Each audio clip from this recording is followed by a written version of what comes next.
পশ্চিমবঙ্গের গ্রাম এবং শহরের আশাকর্মীদের রাজ্য জুড়ে লাগাতার কর্মবিরতির ২৪তম দিন ১৫ই জানুয়ারি কোচবিহারের অবস্থান বিক্ষোভের কর্মসূচিতে পশ্চিমবঙ্গ আশাকর্মী ইউনিয়নের সম্পাদিকা ইসমতারা খাতুন কি বলেছেন, আর সেই সম্পূর্ণ বক্তব্যের ভিডিও দেখুন, শুনুন।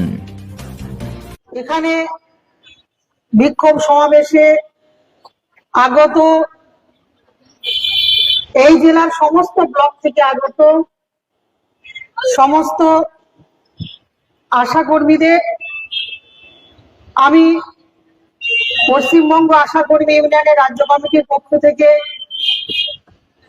আমার আন্তরিক অভিনন্দন এবং রাজ্য কমিটির পক্ষ থেকে সংগ্রামী অভিনন্দন জানাচ্ছি। আমরা আজকে এখানে এই রাস্তায় বসে আশাকর্মীরা বিক্ষোভ সমাবেশ করছি এবং আমার সত্যিই খারাপ লাগছে। এখানে যতটুকু ব্যবস্থা জেলার পক্ষ থেকে করতে পেরেছে, বাকি অনেকেই দাঁড়িয়ে আছেন। আমরা আজকের এই কর্মসূচি শুধু এই জেলায় নয়, সারা পশ্চিমবঙ্গে কোথাও জেলাতে জেলা জমায়েত এবং বেশিরভাগ জেলাতে ব্লকে জমায়েত করা হয়েছে। এটা পশ্চিমবঙ্গ আশাকর্মী ইউনিয়নের রাজ্য কমিটির পক্ষ থেকে একটা নির্ধারিত ঘোষিত দিন। ফলে আজকে গোটা পশ্চিমবঙ্গের সমস্ত জেলায় জেলায় সমস্ত ব্লকে ব্লকে এটা একটা অত্যন্ত উৎসাহের সাথে স্বতঃস্ফূর্তভাবে আশাকর্মীদের বিভিন্ন দাবি এবং ক্ষোভ জেলায় জেলায় কিন্তু আছড়ে পড়ছে। আমরা আজকে কর্মবিরতি পালন করছি।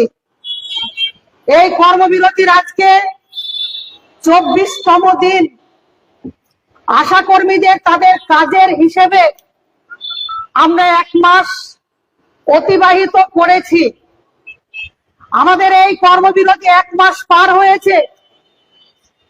আমরা কেন আজকে কর্মবিরতিতে যেতে বাধ্য হয়েছি, এটা কিন্তু আমাদের কাছে অত্যন্ত একদিকে যেমন উদ্বেগের, অত্যন্ত ক্ষোভের, অত্যন্ত ব্যথার, অত্যন্ত আবেগের এবং সাথে সাথে অত্যন্ত দুঃখজনক যে আজকে আশাকর্মীদেরকে, যারা স্বাস্থ্যকর্মী, যে স্বাস্থ্যকর্মীকে সরকার বলে সে NRHM এর স্তম্ভ,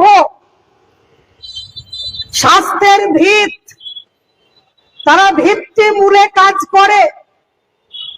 ভিত্তিমূলে কাজ করে মানে এই আশাকর্মীদের কি ধরনের কি কাজ করতে হয়, এটা আপনারা এখানে যারা বক্তব্য রেখেছেন তারা অত্যন্ত ব্যথার সঙ্গে তুলে ধরেছেন। একজন অত্যন্ত ব্যথা এবং আবেগের সাথে সরকারের কাছে অত্যন্ত আবেদনমূলক কথা বলেছেন।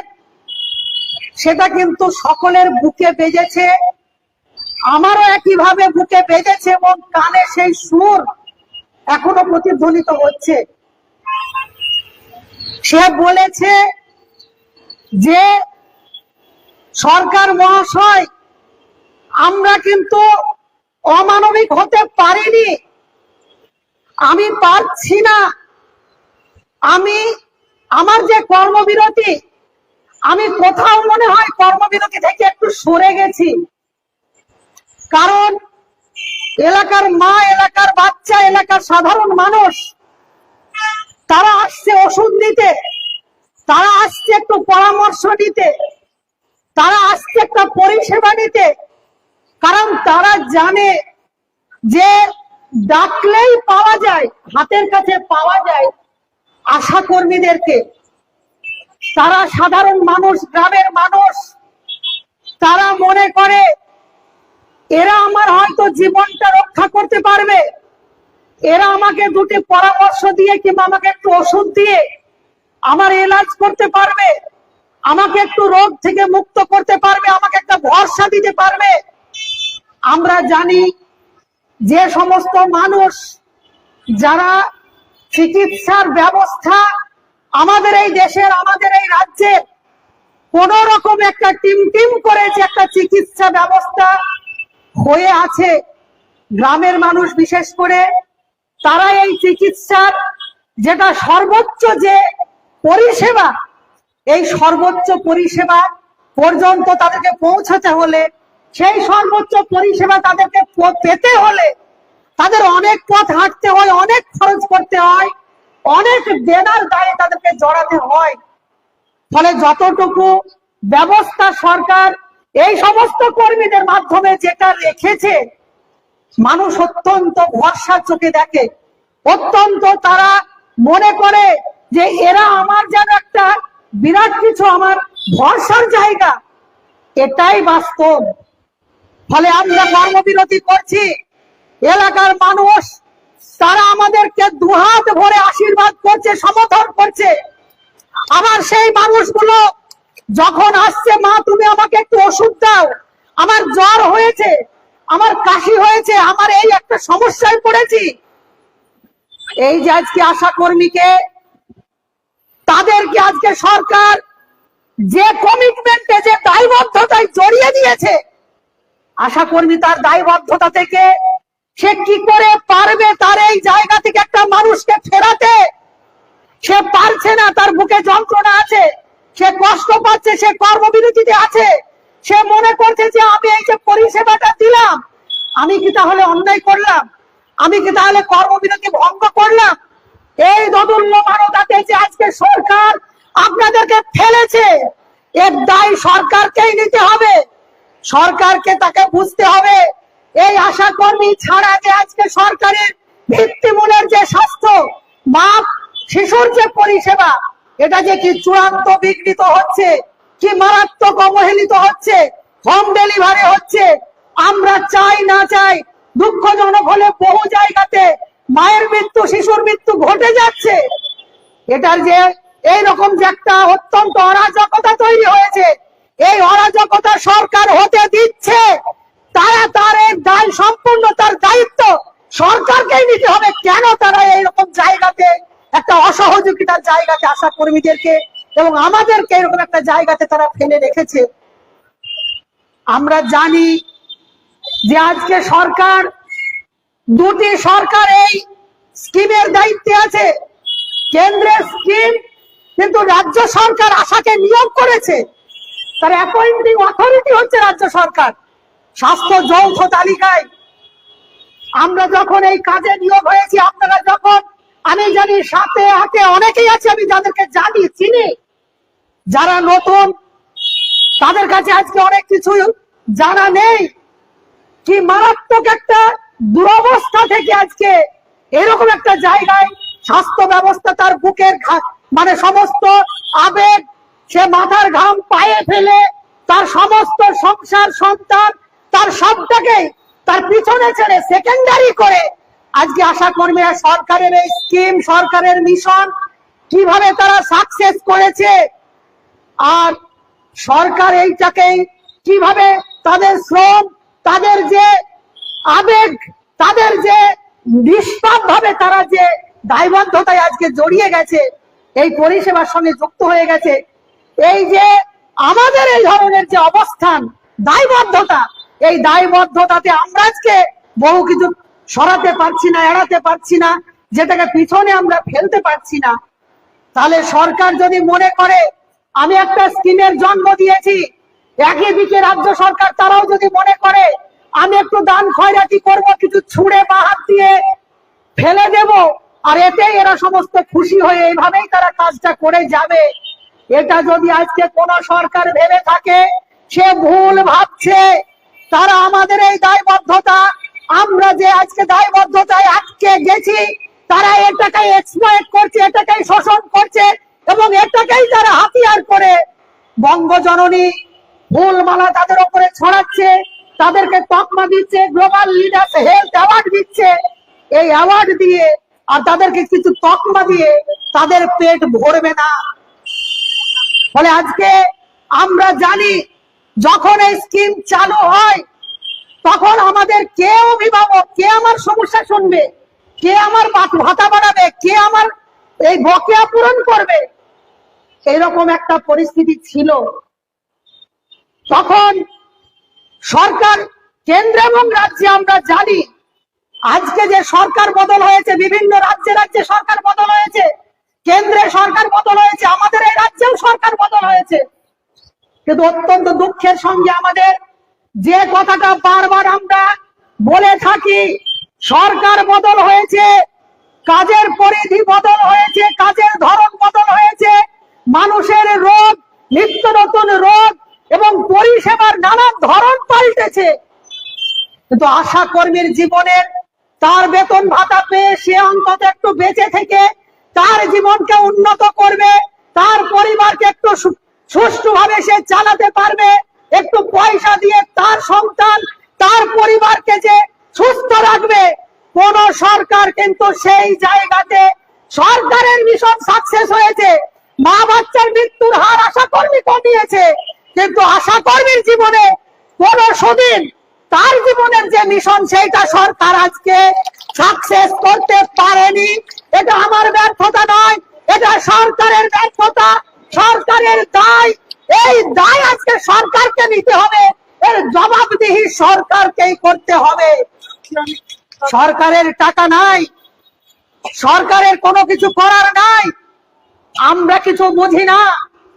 আমরা দেখেছি এই পুজোর আগে, ঈদের আগে, নানান উৎসব অনুষ্ঠানের আগে আমাদের এই দিদিদের তাদের 4 মাস 5 মাস করে ভাতা বাকি থাকে, তারা নানান ধরনের বাহানা দেয়, নানান অজুহাত দেয়, এই টাকা এই কারণে বাকি। আবার যদি খুব জোর একটা ধাক্কা দেওয়া হয় তখন 3 মাসের 4 মাসের টাকা পাওয়ার একটা অর্ডার পাঠিয়ে দেয়। এবারেও তাই করেছে, তারা 3 মাসের এই দীর্ঘ লড়াইয়ে তারা 3 মাসের একটা টাকার অর্ডার পাঠিয়ে দিয়েছে, কিন্তু টাকা দিয়েছে 2 মাসের, এবং অর্ডার পাঠানোর অনেক পরে তারা 2 মাসের টাকা দিয়েছে।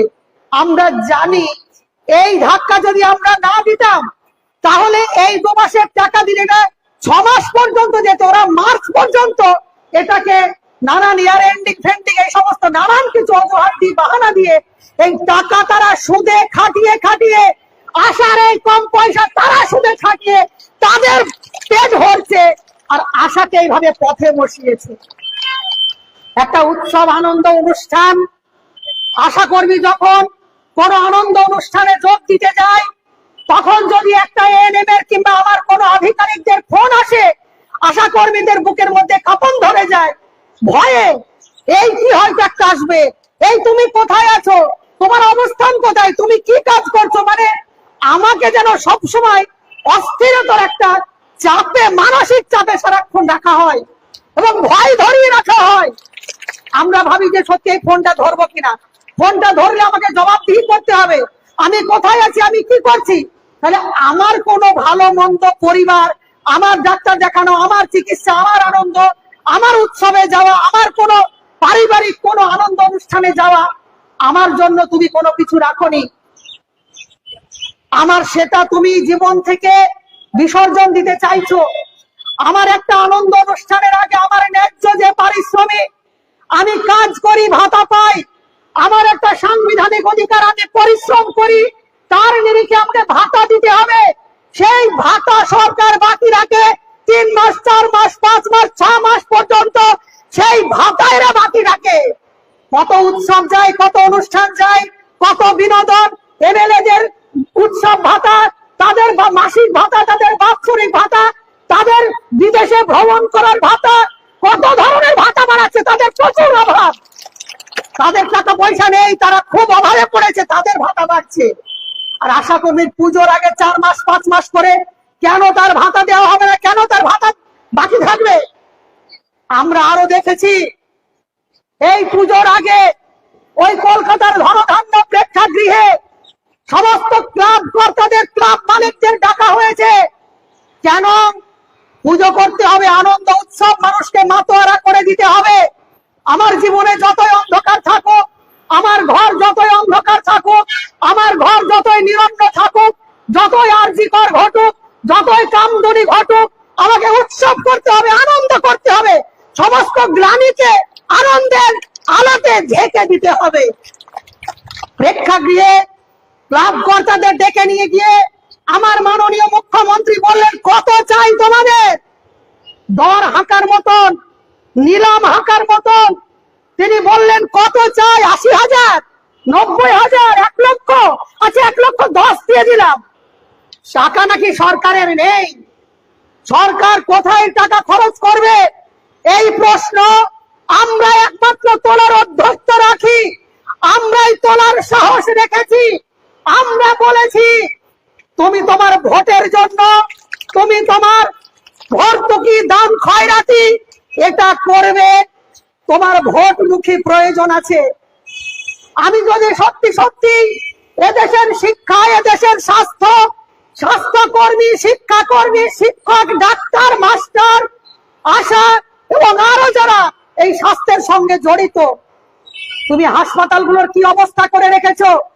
এই আশা কর্মীরা মায়েদেরকে হাসপাতালে নিয়ে যায়, শিশুদেরকে হাসপাতালে ভর্তি করতে নিয়ে যায়, সেখানে গিয়ে চূড়ান্ত ব্যবস্থা, একটা ইউএসজি নেই। একটা ডাক্তার নার্স যদি থাকে, সে তার নার্সিং হোমে প্র্যাকটিস, তার এখানে সেখানে প্রাইভেট প্র্যাকটিস। একটা সিজারের ব্যবস্থা নেই, ইউএসজির ব্যবস্থা নেই, ব্লাড টেস্টের ব্যবস্থা নেই। কেন মা সেখানে থাকবে? আর তাদের নিদান হচ্ছে সরকারি হাসপাতালেই নিয়ে যেতে হবে। তুমি সরকারি হাসপাতালেই নিয়ে যেতে হবে, তুমি দেখাতে চাইছো আমি কি বিরাট একটা অর্ডার করেছি, আমি কি বিরাট ব্যবস্থা করে রেখেছি। কিন্তু এই মায়েরা, তারা তার জীবন মরণ, জীবন মৃত্যুর ভয়ে সে থাকতে চায় না। সে তার ঘটি বাটি বিক্রি করে হলেও সে নার্সিং হোমে চলে যেতে বাধ্য হয়। এবং আমরা দুঃখজনক হলেও এও দেখেছি, বহু ডাক্তার বাবুরা তারা বলেন, তোমার এখনো সময় হয়নি, তোমার এখানে হবে না, এখানে তোমার একটু সমস্যা আছে, তুমি অমুক নার্সিং হোমে চলে যাও। এই ঘটনা আমরা বহু জায়গায় প্রমাণ করে দেখেছি। আমরা কোনো ডাক্তারদের বিরোধী নই, আমরা কোনো নার্সের বিরোধী নই। আমরা যে এই যে সিস্টেম, এই ব্যবস্থা, আমরা সরকারের কাছে বলতে চাই, তুমি হাসপাতালকে ভালো করে তার পরিকাঠামো, তার চিকিৎসার সুব্যবস্থা, তার সমস্ত ধরনের ব্যবস্থা, এগুলো তুমি রাখো। এটা যদি তোমাকে রাখতে হয়, তাহলে তোমাকে শিক্ষা খাতে বরাদ্দ বাড়াতে হবে, স্বাস্থ্য খাতে বরাদ্দ বাড়াতে হবে, ডাক্তারদের, নার্সদের, আশা কর্মীদের এবং স্বাস্থ্য কর্মীদের তার উপযুক্ত বেতন ভাতা বাড়াতে হবে। এটাই হচ্ছে সরকার। তার যদি জনগণকে পরিষেবা দিতে হয়, জনগণের কথা যদি ভাবতে হয়, তাহলে স্বাস্থ্য কর্মীদের, আশা কর্মীদের ভাতা বাড়াতে হবে। আমি ভোটের আগে, বাজেটের আগে বাঁ হাতে কিছু একটা দিয়ে দিলাম। এই যে দেওয়া, সেই দেওয়ার মানে কি? ক্লাবকে লক্ষ লক্ষ টাকা দেওয়ার মানে কি?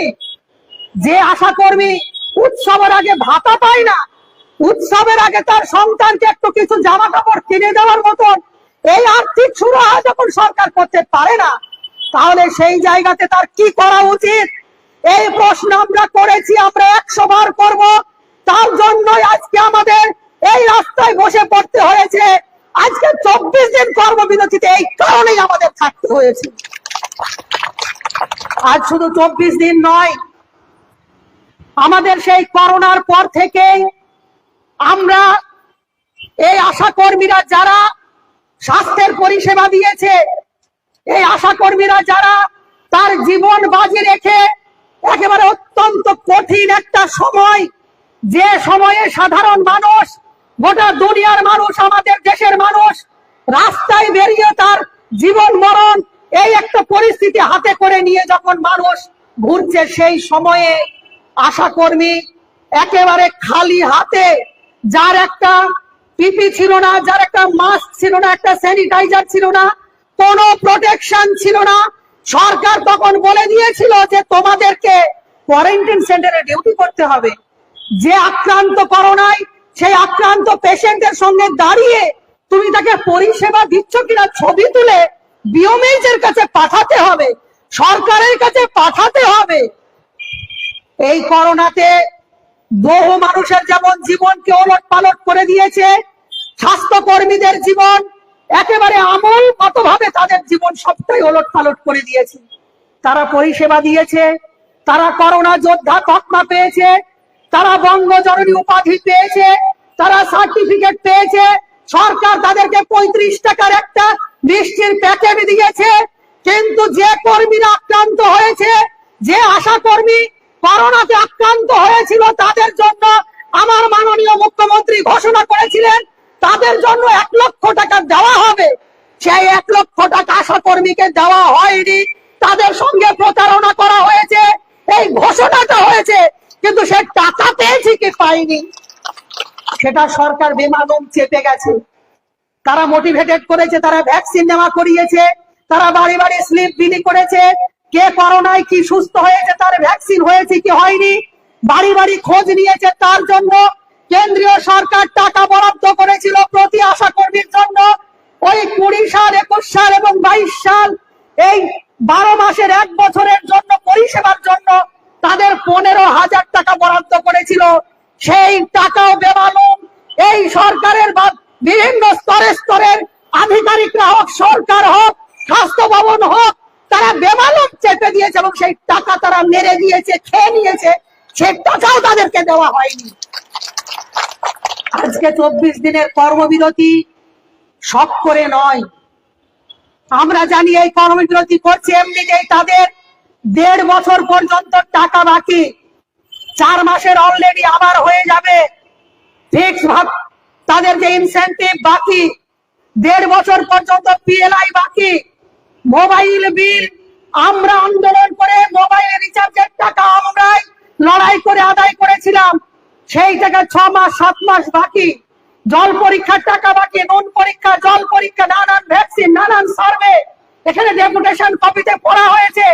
আমরা চাইলেই এত কিছু, আমরা বহু কিছু ভুলে বসে আছি, আমাদের কিছুই মনে নাই, আমরা মনে রাখতে পারি না, কারণ বকেয়ার লিস্ট এত লম্বা। এই করোনার পর থেকে 20 সালের পর থেকেই বকেয়া তার লিস্ট বিরাট, তার বিশাল লম্বা লিস্ট। এই বকেয়া আছে অলরেডি। তারা কর্মবিরতি করার ফলে ইনসেন্টিভ পাবে কি পাবে না অনিশ্চিত, ফিক্স ভাতা পাবে কি পাবে না অনিশ্চিত, না পাওয়াটাই যেন সরকারের কাছে হয়েছে একটা গর্বের ব্যাপার। এবং তারা এখনো পর্যন্ত এই ব্যাপারটা নিয়ে কোনো উচ্চবাচ্য নেই। আমাদের সঙ্গে গত 7ই জানুয়ারি এক ঐতিহাসিক ক্ষণ আমাদের সঙ্গে বৈঠক করতে তারা বাধ্য হয়েছে। আমাদের দাবি আমরা রেখেছি, 10 দফা দাবি ছাড়াও আমাদের বিভিন্ন যে প্যাকেজের যে নানান আইটেম ধরে ধরে আমাদের ভেতরে আলোচনা হয়েছে। আমরা বারবার এইটাই নিয়ে বলছি সরকারের কাছে যে তুমি যদি তাকে এত অ্যাওয়ার্ড দেবে, এত তকমা দেবে, সে সরকারি কর্মীর ন্যায়, সরকারি স্কিম, সরকারি কর্মীর ন্যায় একই পদে থেকে একই ধরনের কাজ করে, সরকারি কর্মীর ন্যায় কাজ করে, কেন সে একটা স্কিমে তাকে ফেলে রাখা হবে? কেন সে স্কিম নাম দিয়ে আমাদের যে গণতান্ত্রিক যে লড়াইয়ের মধ্য দিয়ে শ্রমিকরা যে সমস্ত দাবি, যে ধরনের যা সুবিধা, যা অর্জন করেছে, যা অধিকার সে অর্জন করেছে, সমস্ত অধিকার থেকে তাকে কেন বঞ্চিত করা হবে? তাকে কেন ফাঁকি দেওয়া হবে? এই প্রশ্ন আমরা কেন্দ্রের কাছে রেখেছি, রাজ্যের কাছে আমরা কিন্তু ধারাবাহিক ভাবে রেখে চলেছি। আমাদের আজকে 24 দিন কর্মবিরতি এমনি এমনি নয়।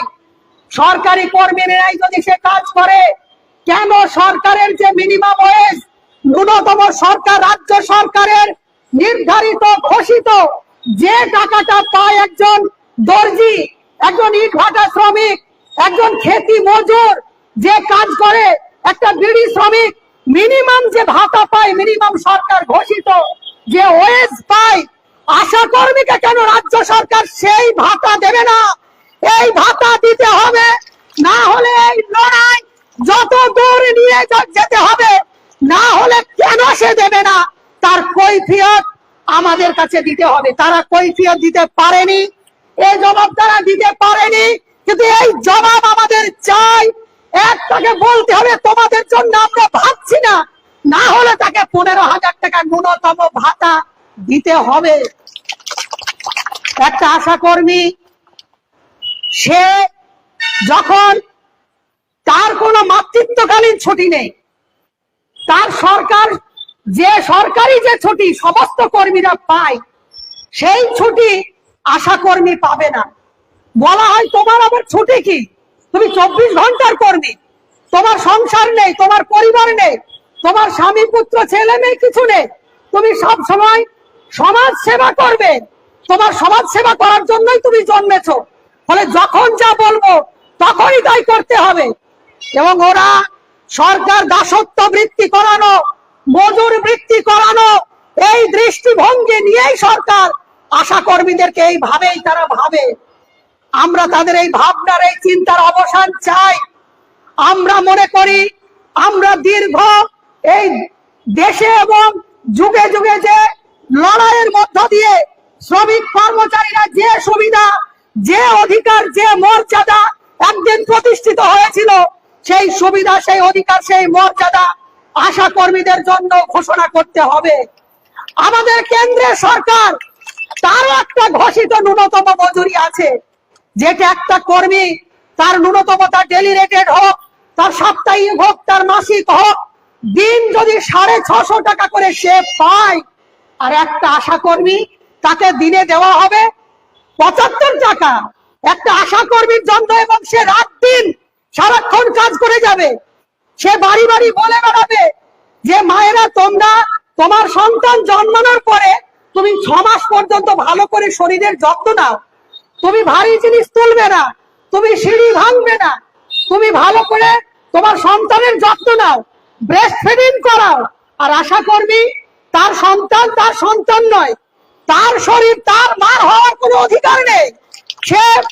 সে তার সন্তানের জন্ম দেওয়ার পরে সে বাড়ি বাড়ি বেরিয়ে যাবে, গিয়ে বলবে যে তুমি 6 মাস ঘরে থাকো, তোমার শরীরের যত্ন নাও, তোমার সন্তানের ব্রেস্ট ফিডিং করাও, তুমি ভালো করে তোমার শরীরটাকে সুস্থ রাখো।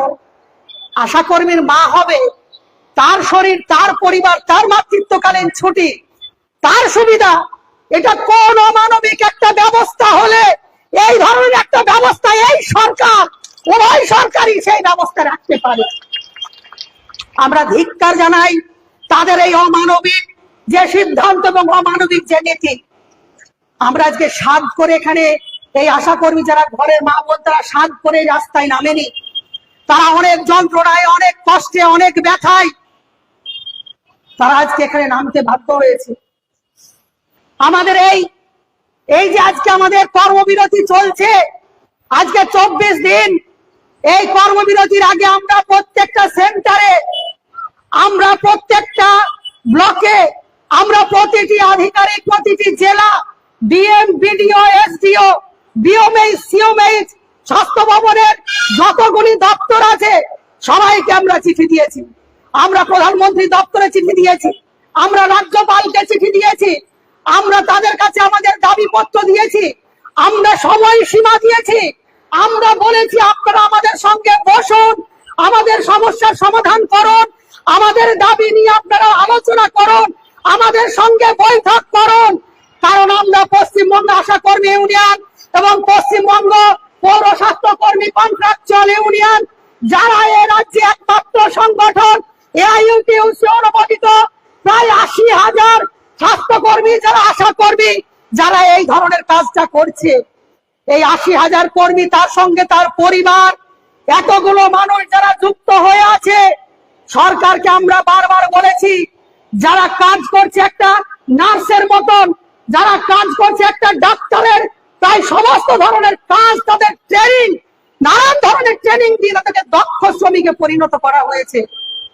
আমরা সমস্ত দপ্তরে জানিয়েছি, যখন আমাদেরকে কোন ধরনের, আমাদের যে দাবি 15,000 টাকা ন্যূনতম ভাতা রাজ্য সরকারকে দিতে হবে, 1.5 বছর পর্যন্ত আমাদের সমস্ত বকেয়া মেটাতে হবে, কর্মরত অবস্থায় মৃত কর্মীদের পরিবারকে 5 লক্ষ টাকা অবসরকালীন ভাতা সেটা দিতে হবে, মোবাইলের জন্য 350 টাকা মাসিক যে রিচার্জের টাকা দিতে হবে, এবং তার বছরে 3% ইনক্রিমেন্ট করতে হবে, এবং যোগ্যতার ভিত্তিতে, অভিজ্ঞতার ভিত্তিতে তার পদোন্নতির ব্যবস্থা করতে হবে। এই দাবিগুলো নিয়ে আমরা যখন বারবার তাদেরকে জানিয়েছি, তারা আমাদেরকে শুধু প্রত্যাশা দিয়েছে তারা আমাদেরকে বিভিন্ন আশ্বাস দিয়েছে, কিন্তু আমরা যে মূল দাবি, যে দাবিতে আমাদের যন্ত্রণা, আমাদের স্লোগান বারবার স্বাস্থ্য ভবন নবান্নের দোরগোড়ায় আছড়ে পড়েছে, কোনোভাবে কোন সরকারি আধিকারিকরা আমাদের সঙ্গে বৈঠক করেননি, শুধু প্রতিশ্রুতি দিয়েছেন, শুধু প্রত্যাশা জাগিয়েছেন। তারা বলেছেন ঠিক আছে আপনারা অনেক করেন, সত্যি আপনারা না থাকলে আমরা এটা পারতাম না, ওটা হতো না, সেটা হতো না, এই সমস্ত নানান ধরনের কিছু একটা স্তুতি, মন ভোলানো কিছু কথা, এইগুলোই কিন্তু আমাদের দিয়েছে, বলেছে। ফলে আমরা বাধ্য হয়ে সমস্ত দপ্তরে জানিয়ে গত 23শে ডিসেম্বর 2025 সাল 23শে ডিসেম্বর থেকে আমরা কর্মবিরতি শুরু করতে বাধ্য হয়েছি, এবং আমরা কিন্তু এখনো এই জায়গাতেই আছি। এ রাজ্যের আমরা খুব গর্বের সঙ্গে এটা বলতে পারি, গর্বের সঙ্গে আমরা এটা বলতে চাই, আমাদের এই সংগঠনের এত বৃহৎ সংগঠন, যেটা করার ফলে আমাদের আন্দোলন, আমাদের গত 7ই জানুয়ারি স্বাস্থ্য ভবনে আমরা যে ইতিহাস তৈরি করেছি, একটার পর একটা ব্যারিকেড ভেঙে ভেঙে স্বাস্থ্য ভবনের গেটে আমরা পৌঁছেছি, এটা আজকে ইন্টারন্যাশনাল পৃথিবীর বহু দেশে দেশে আমাদের এই লড়াই, আমাদের এই ইতিহাস তাদের জার্নালে ছাপা হয়েছে। এটাও আমাদের একটা অনেক বড় পাওনা, আমরা পেরেছি। আমাদের এই লড়াইয়ের ফলে কত গান তৈরি হয়েছে, কত রিলস তৈরি হয়েছে, কত ভিডিও তৈরি হয়েছে, কত ধরনের, কত নানান ধরনের উৎসাহ ব্যঞ্জক আমরা এই লড়াইয়ে পেয়েছি। ডাক্তারদের সংগঠন, মাস্টারদের সংগঠন, যুব সংগঠন, মহিলা সংগঠন, ছাত্র সংগঠন, মানবাধিকার সংগঠন, এ রাজ্যের শুভবুদ্ধি সম্পন্ন মানুষ, বুদ্ধিজীবী, শিক্ষাবিদ, তারাও আমাদের ওই 7 তারিখের যে সমাবেশ, সেই সমাবেশে এসে তারা কিন্তু আমাদেরকে সংহতি জ্ঞাপন করে গেছে। আমরা এখনো মনে করছি আমাদের সঙ্গে এ রাজ্যের শুভবুদ্ধি সম্পন্ন মানুষ আছে। আমাদের এই লড়াই কোনো এমএলএ এমপির বদান্যতাই নয়, কিন্তু আমরা স্বীকার করি, আমরা স্বীকৃতি দিই, আমরা আমাদের সাথে আজকে এই ধরনের যারা বিওমএইচ, সিওমএইচ, ব্যাপ, ড্যাব, সিএইচও, সিএইচএ, এএনএম, বিভিন্ন স্তরের ক্যাটাগরির যে সমস্ত স্বাস্থ্যকর্মীরা আছেন, তারাও যদি আমাদের এই লড়াইয়ে তার মানসিক সাহায্য, তার মানসিক সহযোগিতা প্রত্যক্ষ পরোক্ষ ভাবে যদি এইভাবে যদি আমাদেরকে উৎসাহ না দিতেন, এবং তার সঙ্গে রাজ্যের শুভবুদ্ধি সম্পন্ন মানুষ, পথ চলতি মানুষ, সব জায়গাতে আমরা ঘন্টার পর ঘন্টা রাস্তা আটকে রেখেছি, অথচ সেখানে কোনো হঠকারিতা হয়নি। এর দ্বারাই বোঝা যায় আমাদের এই লড়াইতে আজকে আমাদের এই রাজ্যের 80,000 মা বোন যারা রাস্তায় নামতে বাধ্য হয়েছে, তাদের সঙ্গে এই আশীর্বাদ যদি না থাকতো আমরা সত্যি সত্যি পারতাম না। এটা আমাদের কাছে অনেক বড় পাওনা, কোন সরকার, কোন এমএলএ, কোন এমপির বদান্যতাই নয়। আবার দুঃখজনক হলেও এটা সত্য, আমরা এটাকে কোনো ব্যক্তিগত বিরোধ হিসাবে নেব না। কোথাও কোথাও কোনো আধিকারিক, কোথাও কোথাও ইমিডিয়েট আমাদের যারা একসঙ্গে একই ঘরে একই সেন্টারে বসে কাজ করি, কেউ কেউ দুঃখজনক হলেও ব্যক্তিগতভাবে আমাদের সম্পর্কে কিছু মন্তব্য, কিছু আক্রমণাত্মক কিছু কথা, কিছু ভিডিও, এরকম কিছু কিছু সোশ্যাল মিডিয়াতেও এসেছে, আমরা সকলেই জানি। কিন্তু আমরা সকলের কাছে আবেদন করব যে আমরা আমাদের এই লড়াইকে একেবারে একমুখী, আমরা কোনো বিভ্রান্তি, আমরা কোনো ধরনের কোনো হঠকারিতা, আমরা কোনো বিভ্রান্তিতে কিংবা এই ধরনের কোনো মন্তব্য কিংবা কোনো কিছুতে কোনো অপপ্রচারেও আমরা কিন্তু ফাঁসবো না। এখানে শুধু তাই নয়, আমি প্রসঙ্গক্রমে আর একটি কথা বলে যেতে চাই। এ রাজ্যে আমরা জানি ওই সিটো একটি, তাদের একটা নিউক্লিয়ার মানে ক্ষুদ্র, নিউক্লিয়ার মানে অতি ক্ষুদ্র একটি আশাকর্মীদের মধ্যে কিছু যে কোনো কারণেই হোক, আমাদের জানা নেই যে তাদের সাথে আমাদের বিরোধটা কোথায়। 99.9% আর একেবারে তার ক্ষুদ্র একটা যে অংশ যারা এই আন্দোলনের বিরোধিতা করছে। কেন বিরোধিতা করছে তাদের বক্তব্য আমাদের কাছে সুস্পষ্ট নেই।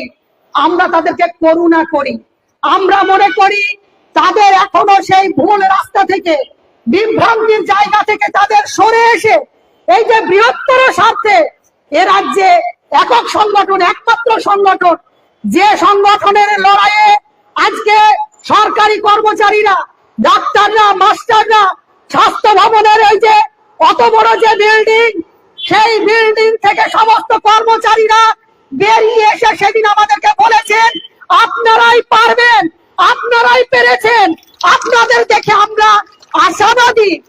আমরা যারা বাবু, আমরা যারা শুটেড বুটেড হয়ে ঘুরে বেড়াই, তারা আমরা আন্দোলনের মানে বুঝি না, আমরা আন্দোলন করতে জানি না। আপনারা বলেই আজকে 24 দিনে কর্মবিরতি করতে পারছেন। আপনারা কত পয়সা পান সেটা জনসমক্ষে আমাদের বলতে অত্যন্ত লজ্জা করে।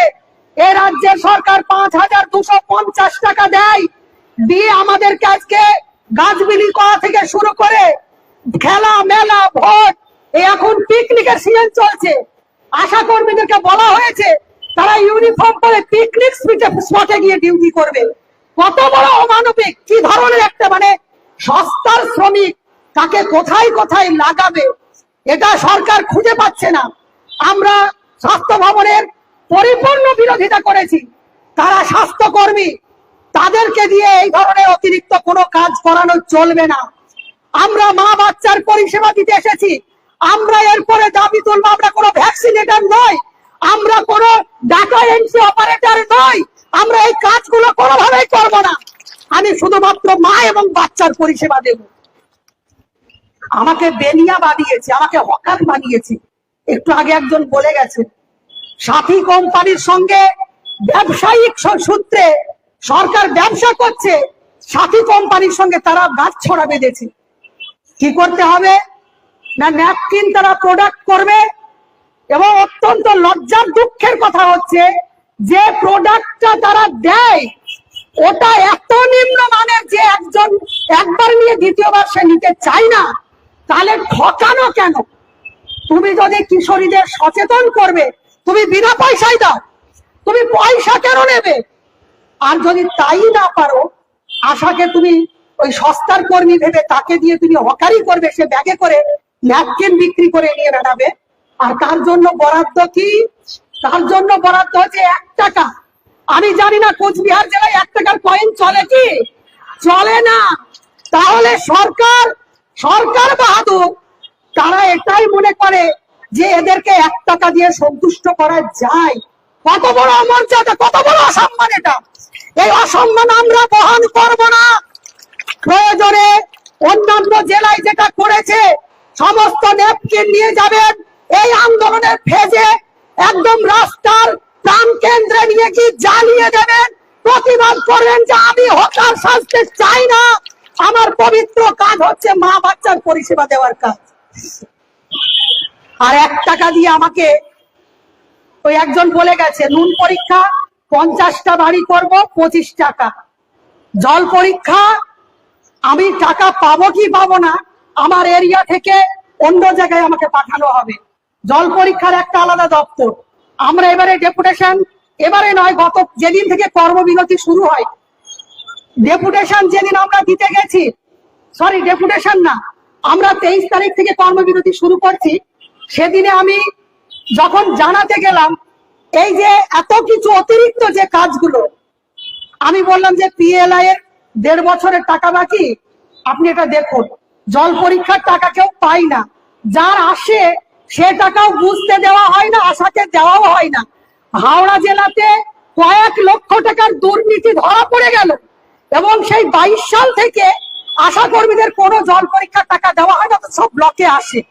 সেই টাকা তাদেরকে ফেরত দিতে হলো, এবং যারা যারা এই দুর্নীতির সঙ্গে যুক্ত তাদেরকে সকলকে কিন্তু তার জায়গা থেকে ট্রান্সফার করে দিতে হয়েছে। ফলে আমাদের আন্দোলনও করতে হচ্ছে, আমাদেরকে চোরও ধরতে হচ্ছে। তা আশার এইটুকু পয়সা, সেটার মধ্যেও চুরি করার জন্য একটা সুযোগ এখানেও তৈরি করে রাখা হয়েছে।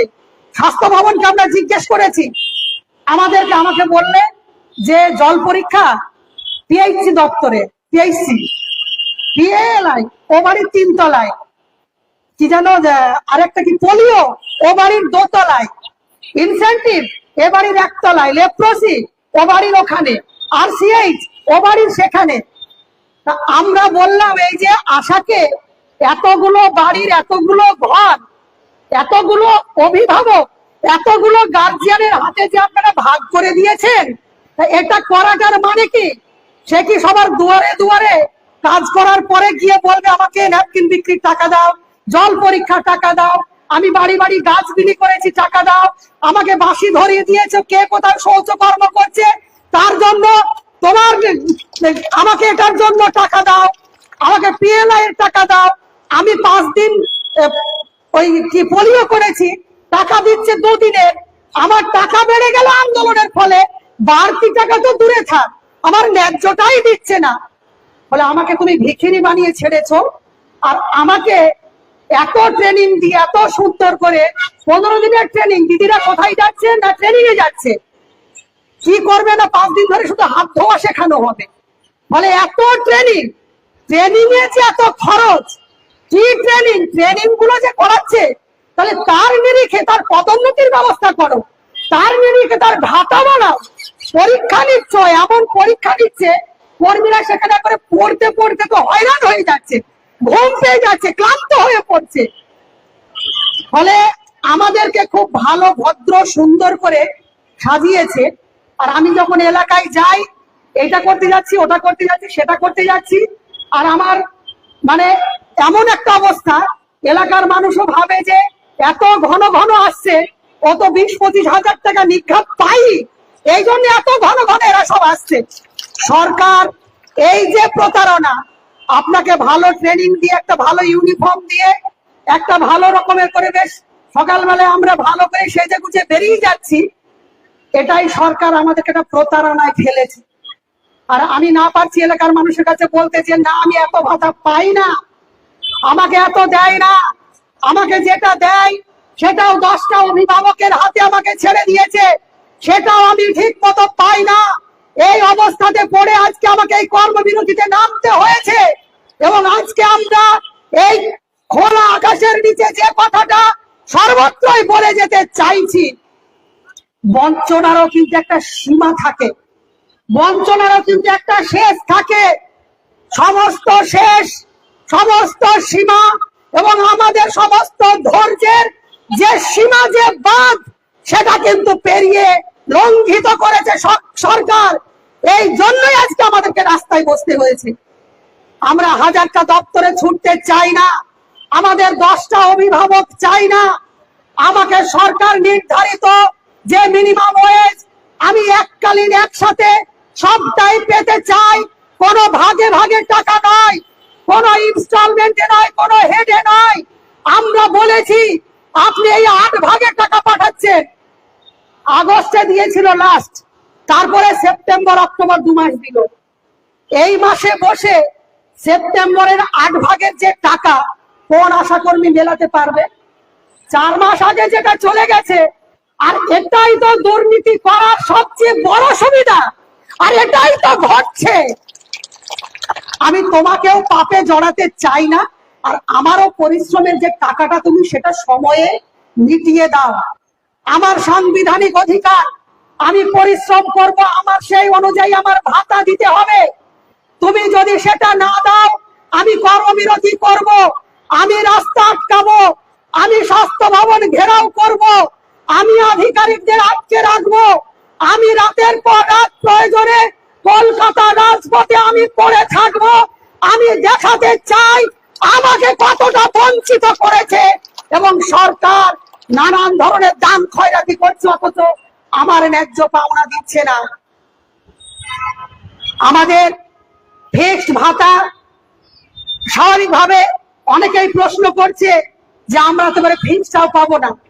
স্বাভাবিকভাবে এই প্রশ্ন আসছে, আমি তো আমার ইনসেনটিভ পাবো না, যেহেতু আমরা 23 থেকে শুরু করেছি। আবার এটাও ঘটনা, আমি কয়েকদিন আগে বাঁকুড়া বিষ্ণুপুরে গেছিলাম সিওমএইচ এর সঙ্গে মিট করতে। আমরা তো বলেছি আপনারা তো সবই কেটে নেবেন, আমরা ইনসেনটিভও পাবো না, ফিক্সড ভাতাও পাবো না। তো সিওমএইচ বললেন যে আমরা কাটাকাটির মধ্যে নেই, আমরা বকেয়া দিতে পারছি না, আমরা 1 বছরের 1.5 বছরের পিএলআই দিতে পারছি না, আর আমি কোন মুখে কাটবো আপনার ফিক্সড ভাতা? আমার কাটার কোনো অধিকার নেই। আরে আপনারা তো 21-22 দুদিন কাজ করেছেন, আপনি যে 2 দিন কাজ করেছেন সে 2 দিনের কাজের মূল্য তো সরকারকে দিতে হবে। আমরা বলেছি অবশ্যই দিতে হবে, আমি যা কাজ করেছি দিতে হবে। আমাদের দাবি হচ্ছে তোমার ফিক্স তুমি যদি না দাও, ইনসেনটিভ যদি আমি না পাই, আমার করোনায় আক্রান্ত 1 লক্ষ টাকা থেকে শুরু করে এ যাবৎ যত টাকা তুমি দাওনি, আমার একজন আশা কর্মীর প্রতি মাসে এই 4 মাস করে যে বকেয়া থেকেই যাচ্ছে, এবং পিএলআই থেকে শুরু করে জল পরীক্ষা থেকে শুরু করে আর যা বিভিন্ন সার্ভে লাইগেশন থেকে শুরু করে আর যে টাকা আমার পাওয়ার কথা ছিল, এবং প্যাকেজের যে টাকাগুলো নানান ভাবে আবার কেটে নেওয়া হয়, তুমি টোটাল টাকা আমাকে মিটিয়ে দাও, তাহলে আমার এ মাসের ফিক্সড এবং আমি ইনসেন্টিভ তো স্বেচ্ছায় ছেড়েছি, আমি তো ওটা নেব না, আমি তো জেনেই এসেছি আন্দোলনে। এবং আমার প্রয়োজন যদি হয়, এই 21 তারিখে স্বাস্থ্য ভবন আবার দেখেছে কে দেখেছেন, আমরা এগুলো ভাবতেই পারি না। তিনি হচ্ছেন নারায়ণ স্বরূপ নিগম মহাশয়, যিনি হচ্ছেন হেলথ সেক্রেটারি, তিনি হচ্ছেন মুখ্যমন্ত্রী, মাননীয় মুখ্যমন্ত্রীর পরেই স্বাস্থ্যের যত পলিসি মেকিং তিনি হচ্ছেন নারায়ণ স্বরূপ নিগম হেলথ সেক্রেটারি। আমাদেরকে ডেকেছেন, আমাদের সঙ্গে বসবেন মিশন ডিরেক্টর, এই যে মিশন আশা মিশন তার সর্বোচ্চ কর্ণধার, আমাদের সঙ্গে বসবেন DHS director of health services, আমাদের সঙ্গে বসবেন এনআরএইচএম এর স্টেট কোঅর্ডিনেটর, এবং এর সঙ্গে যুক্ত করে আরো বহু সেক্রেটারি আছে, তারাও আগের দিনও 7 তারিখেও বসেছিলেন। এবারেও যখন উনি বললেন, আমাদের যে দাবিগুলো প্লেস করলাম, প্রথম দাবিটা তিনি বললেন এটা একটু পরে বলছি, তারপরে যে দাবিগুলো আমাদের ছিল উনি বললেন আমরা ওই 300 টাকা করে ভেবেছি মোবাইল রিচার্জের টাকাটা, এটা আমরা প্রতি মাসে মাসে দেব। পিএলআই এর যে টাকা, এটা আমরা প্রতি মাসে আমরা একটা ওই কত পার্সেন্টেজ যে একটা 90 না কত পার্সেন্টেজ যে একটা কাজ দেখাতে হয় আর কি পিএলআই এর ক্ষেত্রে, আমরা ফিক্স ভাতার সঙ্গে পিএলআইটা প্রতি মাসে দেব, 3 মাস অন্তর নয়। যদিও আমরা বলেছি টোটাল কাজটা কিন্তু তুলে নিয়ে আসারা দুঃখজনক হলেও আপনাদের ওপরে যারা আছে তারা আপনাদের যে টাকা অনেক বেশি পায়, কে 5,000 কে মানে মাসে মাসে কে 3,000 কে 6,000 অনেক বেশি পায়, এই দাবিটাও আমরা রেখেছি। এবং আমরা বলেছি এই বকেয়া, ওনারা বলেছেন সমস্ত বকেয়া এর মধ্যেই মিটিয়ে দেবে।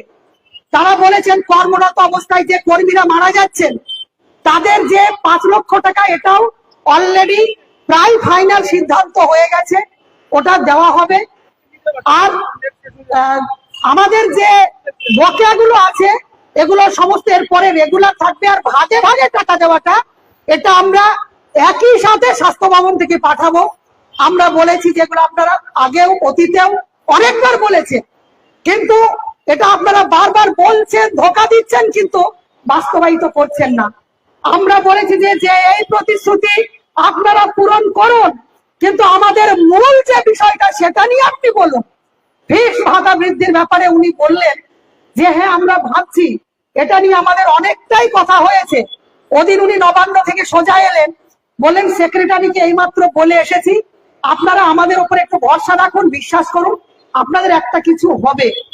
আমরা বলেছি যে ভরসা এবং বিশ্বাস আস্থা আপনাদের উপরে আছে বলেই আমরা এখনো এই স্বাস্থ্য ভবনের গেটে দাঁড়িয়ে নিজেদের গায়ে আগুন জ্বালাইনি। এখনো আমরা প্রয়োজনে সেটাও করতে হবে।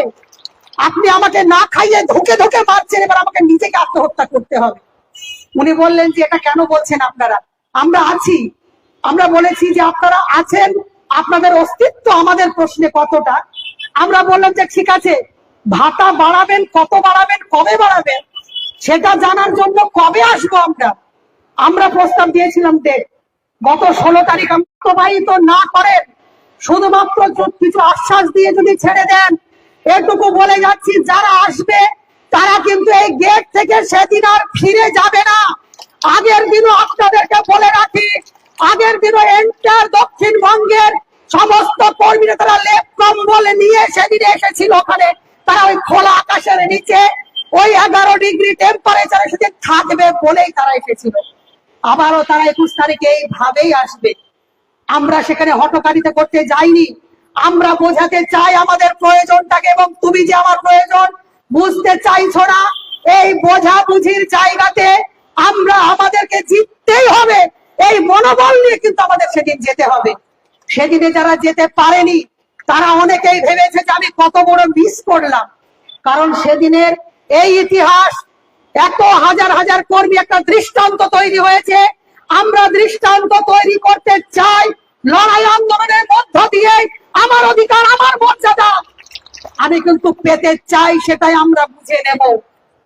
এটা যদি না হয়, সামনে বাজেট আসছে, 1 তারিখে বাজেট, 7 তারিখে বাজেট, এরপরেও যদি আমাকে ফেব্রুয়ারিও ছাড়তে হয় আমি ছাড়বো। তাতে এ রাজ্যের যদি মানে 50%, 60%, 70% যাই হোক, আমার প্রত্যাশা, আমি আশা করি 100% আশা করবি সে তার অভাব, তার কষ্ট, তার যন্ত্রণা, এটা সত্ত্বেও সে লড়বে, সে পারবে, সে থাকবে। আমরা যা ভাবতে পারিনি আমরা তা করে দেখাতে পেরেছি। আমরা অতীতে যেগুলো ভাবতে পারিনি আমরা করে দেখিয়েছি। আমরা ট্রেনিং বয়কট করেছি, আমরা ভিজিট বয়কট করেছি, আমরা নানান সার্ভে বয়কট করেছি। আমরা দেখিয়ে দিতে পেরেছি যে এগুলো না করলেও এটা করা যায়, লড়াইয়ের মধ্য দিয়ে এই দাবি অর্জন করা যায়। আগামী দিনেও কিন্তু আমরা যে জায়গায় দাঁড়িয়েছি, আমরা যে জায়গা পর্যন্ত এগিয়েছি, সেই জায়গা থেকে এক বিন্দুও আমরা পিছনে হটবো না। আমি শুধু ট্রেনিং করে, ভিজিট করে শুধু অন্যের পাওয়াটা দেখবো, আমার পাওয়া যদি কেউ না দেখে, অন্যের পাওয়া আমি সেখানে কোনোভাবে, মনের জোর নেই, আর্থিক জোর নেই, মনের শক্তি নেই। সমস্ত শ্রমিকের অধিকার, সমস্ত শ্রমিকের মর্যাদা, তার পাওয়া পাওনার এই লড়াইয়ে আমরা পশ্চিমবঙ্গ আশা কর্মী ইউনিয়ন আছি, সহযোগিতা করি, সাহায্য করি। আমি যখন চা খেতে গেছিলাম আমার কাছে ফোন এসছে একটা সংগঠন, সে বলছে দিদি আপনাদের নেতৃত্বে লড়তে চাই, আপনারা আমাদেরকে একটু নেতৃত্ব দিন, আপনারা আমাদের সঙ্গে আসুন, আপনাদের সঙ্গে লড়তে চাই। এই যে NRLM, CSP, স্বনির্ভর গোষ্ঠী, নানান সংগঠন, এটা কিন্তু তারা চাইছে। এই চাইছে মানে তারা জানে এরকম আমাদের এই রাজ্যে শুধু মহিলা শ্রমিক তারা হচ্ছে 12 লক্ষ। আমরা মহিলা শ্রমিক যদি আমরা এত বিশাল সংখ্যক এই শ্রমিককে যদি এক জায়গায় করতে পারি, আমার দাবিও কিন্তু আদায় হওয়াটা আমার একটা সুনির্দিষ্ট লক্ষ্য। সেই লক্ষ্য পর্যন্ত নিয়ে যেতে পারবো। আমরা সমস্ত শ্রমিকের লড়াইয়ে, তার অধিকার আদায়ের দাবিতে লড়াই আমরা আছি। আমরা আরো কিছু দাবি স্বাস্থ্য ভবনে তুলেছি আগের দিন, আবারও তুলবো এখানে। এই যে মেমোরেন্ডামে সেটা আমরা একটা লাইনে মেনশন করে গেছি। আমরা বলেছি এই যে প্যাকেজ, এই প্যাকেজ তুমি যে করেছো, আমি যদি ভালো কাজ করি তাহলে আমার টাকা কমবে, আমি যদি বলি 2টির বেশি সন্তান নয় তাহলে আমার টাকা কমবে, আমি যত ভালো কাজ করব প্যাকেজের টাকা তত আমার কমবে।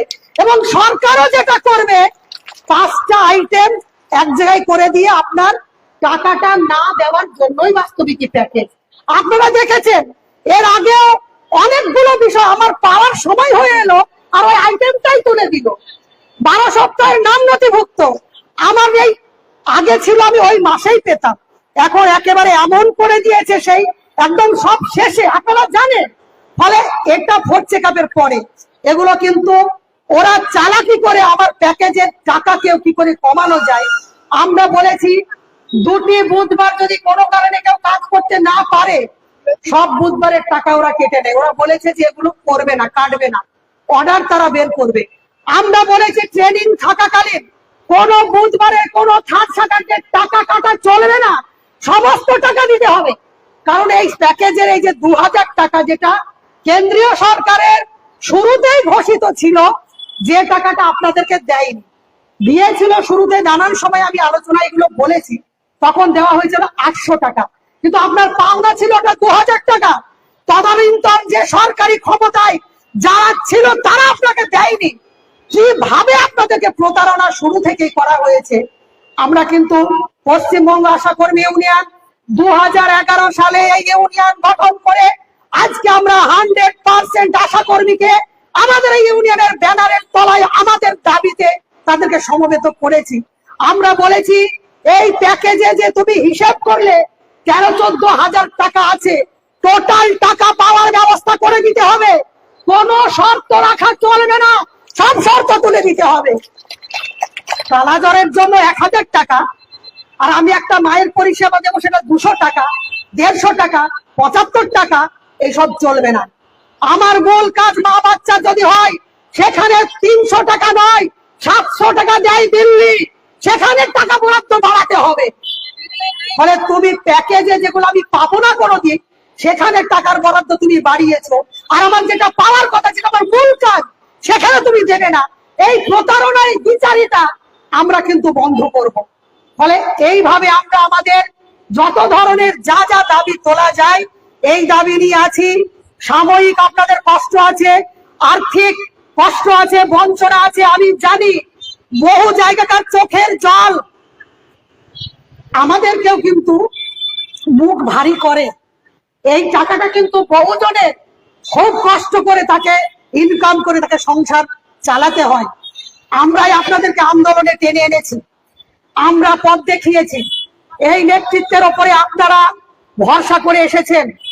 আমাদের অনেক সময় মনে হয় আমরা ঠিক করছি তো, এত মানুষ, এত মহিলা, সে তার এত টাকা, এত আর্থিক বঞ্চনা সে স্বীকার করেও যেভাবে এই লড়াইয়ে ইউনিয়নের এই সংগঠনের ওপরে ভরসা করে যেভাবে আপনারা এসেছেন, এটা আমাদের কাছে যেমন একটা বিরাট গর্বের ব্যাপার। আমরা অত্যন্ত প্রাউড ফিল করি, আমরা খুব গর্বিত হই। আপনারা ধনে প্রাণে নিজেদেরকে নিঃশেষ করে যেভাবে একটা বৃহৎ কিছু, বড় কিছু, সবার ভালো কিছু পাওয়ার জন্য যেভাবে এসেছেন, এই লড়াইয়ে থাকুন। আমরা আমাদের নেতৃত্ব দিয়ে আমাদের সমস্ত ধরনের ঝক্কি, সমস্ত আঘাত, সমস্ত প্রতিকূলতা সবটা আমরা সামনের সারিতে থেকে আমরা নেব। আপনারা যেভাবে লড়ছেন এইভাবেই লড়ুন, এই প্রত্যাশা আপনাদের প্রতি আমরা নিচ্ছি, এই প্রত্যাশা রাখছি। এই প্রত্যাশা নিয়ে আজকে আমি এই কোচবিহার শহর থেকে যাব, এবং আপনারা, আমরা অবশ্যই আশা করছি আমরা যাই পাই। আমরা অতীতেও 24 সালে পোলিও বয়কট করেছি, আমরা স্বাস্থ্য ভবনের গেটে বুক ঠুকে লড়ে 750 টাকা হলেও লড়াইয়ের মধ্য দিয়ে আমরা আদায় করেছি। আমাদের হকের পাওনা এভাবেই আমরা লড়ে আদায় করব। কিন্তু আমাদের যে মূল দাবি 15,000 টাকা ন্যূনতম ভাতা দিতে হবে, আমাদেরকে বলেছে সমস্ত ফাইল নাকি নবান্নে গেছে, নবান্নের ফাইল কোন ঘরে আছে, কোথায় আছে, সেগুলো ঠান্ডা হয়ে জমে গেল কিনা, এটাই আমাদের দেখতে হবে। এবং এই ফাইলকে কিভাবে স্বাস্থ্য ভবনে এনে তার বাস্তবায়ন করা যায়, তার জন্য যতদূর পর্যন্ত এই লড়াইকে দিতে হয়, আমরা এই লড়াইয়ে আছি। আপনারা যতদূর পারেন, যতজন পারেন, যেভাবে পারেন, ভাগে ভাগে করে ট্রেন আলাদা আলাদা করে 21 তারিখে আসুন, এই আহ্বান রাখছি। এবং আমরা আশাবাদী আমাদের এই লড়াইয়ের মূল্য আমরা যে কোনো ভাবে আদায় করবই। এই কথা বলে আপনাদেরকে সকলকে আমার আন্তরিক ভালোবাসা, শ্রদ্ধা, সংগ্রামী অভিনন্দন জানিয়ে আমি আমার বক্তব্য এখানে শেষ করলাম। পশ্চিমবঙ্গ আশা কর্মী ইউনিয়ন জিন্দাবাদ, এআইইউটিউসি জিন্দাবাদ। পশ্চিমবঙ্গ আশা কর্মী ইউনিয়ন জিন্দাবাদ, পশ্চিমবঙ্গ আশা কর্মী ইউনিয়ন জিন্দাবাদ।